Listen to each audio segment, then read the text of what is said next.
Hi, this is Cheryl Hazzard.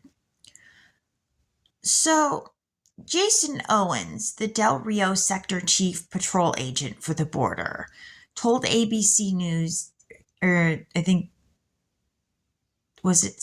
No, I think it was CNN, that the gunman was likely killed by a member of the Border Patrol Tactical Unit.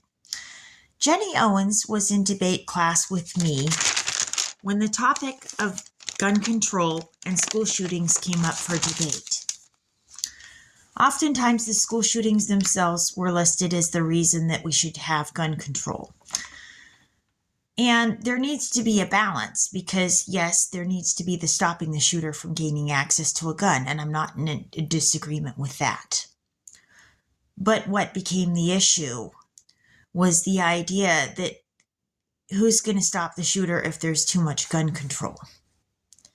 And if guns are being taken away from us at a larger level, you have governmental abuses of gun control. And the primary case in this would have been Hitler.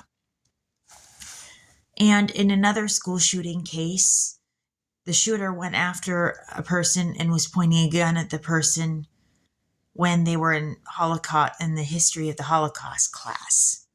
The primary example of why gun control is genuinely a threat. Meanwhile, we also have the example of why gun control would have been needed with the school shooter all in one fell swoop.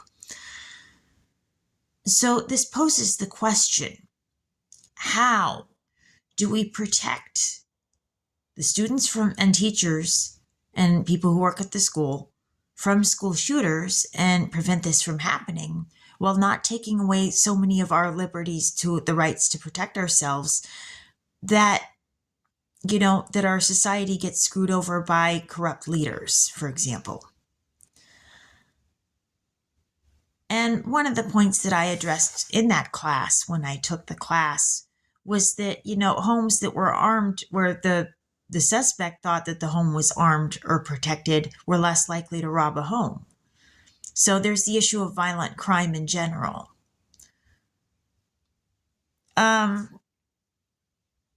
So that does pose the question. Now, Jenny Owens would have been going to school with me when Yonan Lopez was, and Selena was excuse me. They showed the movie Selena when I was going to school in Spanish class. And Jennifer Lopez was in Selena. And the shooter went after Xavier Lopez.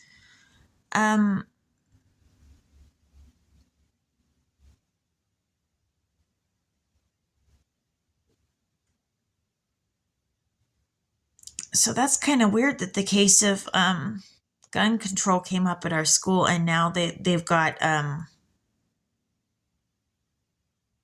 somebody with the last name Owens commenting on that and had a connection to the border patrol.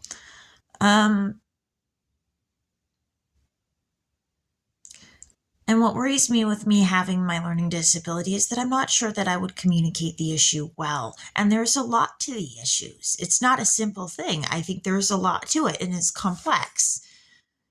Sure, parents are not going to want their kids fired at and shot and killed. That's just, if they did that, would be weird. I think something was wrong with the parents if they wanted that for their kids. Yeah. And from the parents' point of view, I could understand why they would want gun control. From the parents' point of view, I could see why they would want it. But I can also see a bigger picture of if it's done to too big an extreme, we're also going to have problems in the bigger picture. So I can see both sides of that one. I did find more information that I found was pertinent, but it's complex. And it has to do with SWAT and Michelle Rodriguez, who was on Lost. But the thing is, the Rodriguez family, it turns out my family members are connected to SWAT and that whole thing too. So I'm trying to make sense of something that is very difficult. I'm not trying to make excuses for people. I'm trying to figure out what happened. But what happened is not simple. Yeah.